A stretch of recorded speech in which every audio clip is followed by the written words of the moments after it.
Welcome back to my channel, guys. It's Alana Marie, and this is a community for novice and experienced filmmakers and other visual content creators. Today, I'm going to be sharing a little bit about how I balance entrepreneurship with my family life. Let's go ahead and get straight into it. First and foremost, I wholeheartedly understand that balanced does not necessarily mean 50-50. That just means even. To expect 50-50 or pure duality in however many roles that you play in your life is not realistic. So I understand that there may be some weeks that I devote more time to my work, and then there are some weeks that my workload is lighter and I can devote more time to the house and to family. But knowing going in that balance does not mean 50-50. It can be 90-10. It just has to equal up to 100. So the sooner that I got that embedded in me, the easier these weeks became for me when I would feel guilty about spending too much time on work or not spending enough time with my family or not spending enough time on work. It don't mean 50-50. Two, there is a lot of ongoing communication within my home. I am married to another creative, another entrepreneur. He works a 9-to-5 currently, but since I've known him, has always worked for himself as well. My husband has been in the entrepreneurial space longer than I have, so a lot of what I seen him do, I try to integrate into my work process and my workflow. So it helps to be married to somebody that understands the process.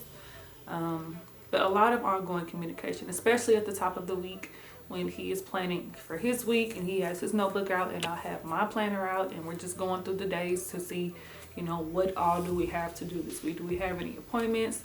Who's, prior to COVID, taking Addie to school? What time do we need to pick her up from school? What time do we need to pick her from aftercare? Do we need to get somebody else to call her? Do you have any shoots this weekend? What do we need to coordinate? Is she gonna go with my mom? All of that. So the only way that it can work to the benefit of the entire household is to have a constant communication, because things change also. So just because we plan for something on Sunday before the week even started, by the time Tuesday and Wednesday rolls around, life be life and something comes up and we have to pivot. And so making sure that we're in constant communication and updating each other on any updated plans or anything that we need to change throughout the week. We designate family time, so we actually have a lot of family movie nights. I have a lot of mommy and daughter time. I will get my daughter and say, hey, do you just want to go for a ride? And we would drive around. I tend to spend money every time I hop in my car, even when I didn't have any plans to do that. That's what works for me. So my daughter and I will have like sushi dates. She likes sushi, so I'm glad I got a partner in crime. My husband likes sushi too. But for me and my daughter, we have sushi dates. So we'll go to the library, again, pre-COVID, or we will walk around the neighborhood. So where we live now, I try to do a mile walk every evening, and her and I will go for a walk and then we'll talk. Or her and I will have a movie night. My husband and I will have work date nights. So we'll both will have our laptops and we'll be sitting in the bed and we'll have on something that doesn't require a lot of attention. And that is how we also spend our time with each other. But that works for us. So it's still work, but it's still family time. So just designating times throughout the week where we are engaged with one another, spending time with one another and giving each other the attention that all of us deserves outside of the daily responsibilities that even now my 10-year-old has. What I've found that has been helpful for me since I've only been on this journey since January is building a community with other couples or other people who share the same lifestyle as I do, so I can be able to vent or to get encouragement or tips from. So I've actually managed to build a community with other couples who also are entrepreneurs, or if they work a 9-to-5, they also have a side hustle that they want to pivot into working full-time in the future. I was a single mother up until I wasn't. I managed to build a community with other single moms that run businesses that tend to their children, because I can still relate to that. What has been most helpful for me is reaching out to other people who are doing it, who have been doing it, or like peer mentors. We're starting off at the same level and we're growing up with each other. Building that community was imperative, especially in moments where my anxiety is like peaking or my husband is getting on my nerves and I just need to kiki with another woman about what that feels like, what that looks like, and they can just, I don't even have to say a word, they just get it. Building a community of other people that ultimately just get it. In addition to designated family time, I also include my family on what it is that I'm doing. The very first day that we broke out a camera for my documentary, it was my husband and my cousin that were with me shooting. So he doesn't do it as much now, but if my husband helps me preparing for things, a lot of the materials that I have is because, you know, we both invested and he was able to purchase it for me.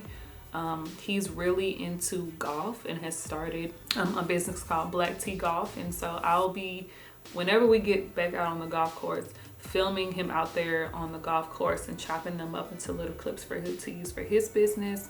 My daughter has also started a YouTube channel. Make sure you go and follow it here.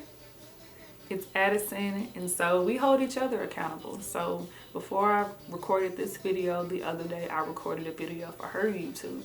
And so we are mainly a household of creatives, and we understand that we may not always have the time to spend together with just downtime, but we integrate that into our schedules as much as possible. But because all of us, and I'm super, super grateful for being married to and birthing a child that I created, we have similar interests.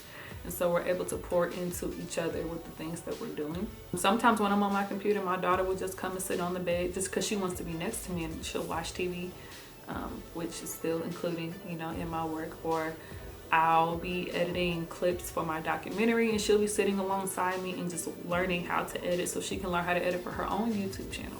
So we make sure that we are included in the work that we're all doing so we can feel invested in each other's success as we continue to grow and climb. Because we, some money making hustlers over here.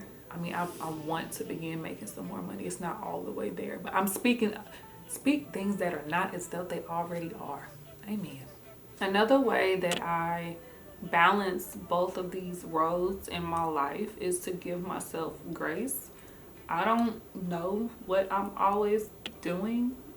A lot of the times it's based on how, you know, I'm feeling in that season, and I try to make the most sound and rational decisions as possible because I understand the decisions that I make don't only affect me, but I try not to beat myself up when certain tasks hasn't been completed, or it takes me longer to get it done, or I didn't get to go and have, you know, out dinner with my daughter at all, you know, this week, or whatever the instance is that will typically trigger me to feel bad or guilty about something.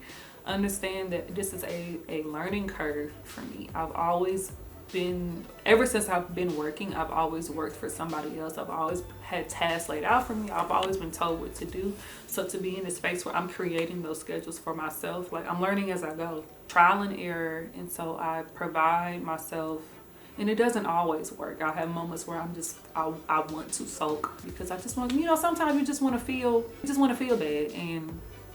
But ultimately that's not the most productive mindset for me to be in if I'm trying to progress within this entrepreneurial space. So giving myself grace to go along this journey lightly and be open to making mistakes, and be open to making mistakes out loud and correcting them out loud, and just knowing that there is always another opportunity to get it right, and being proud that I'm, you know, where I am right now. I'm not where I want to be, but I'm further along than where I was of past, and to be grateful for that acknowledgement. Another thing with that grace is I have to constantly remind myself that I am a first-gen entrepreneur. Both of my parents, you know, graduated from high school, did a few classes at community college, and went straight into the workforce and stayed at that same job literally up until retirement. And I don't know what that's like. And so I don't come from a family of entrepreneurs. I come from a family of, you know, workers who went into the workforce and stayed there and got paid well and got, you know, retired and got the retirement checks and what have you.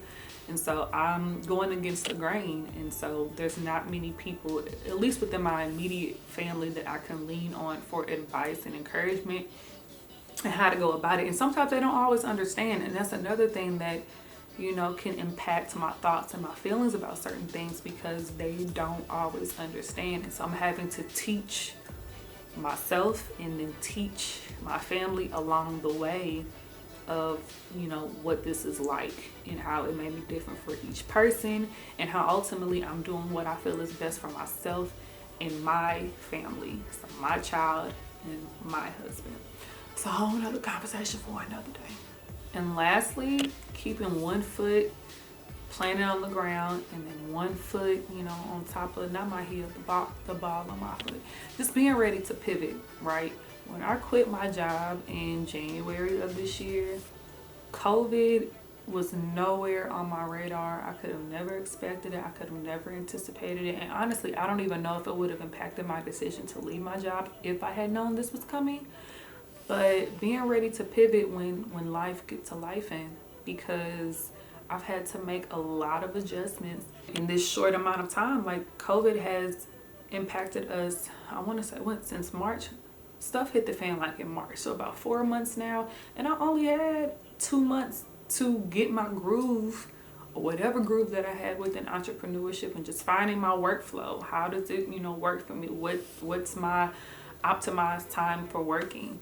And I wasn't able to truly figure all of that out. And you know, I had speaking engagements booked, I had videography clients that were coming to me for projects, and all of that either got pushed to a later date, which will most likely get canceled. And I've had to adjust and pivot and just learn new skills along the way. And I've gotten great encouragement from my spouse. I've gotten encouragement from peers. And this is the time where I really lean into other people who are battling these same issues as me, because we're all hurting and been impacted by COVID in one way or another.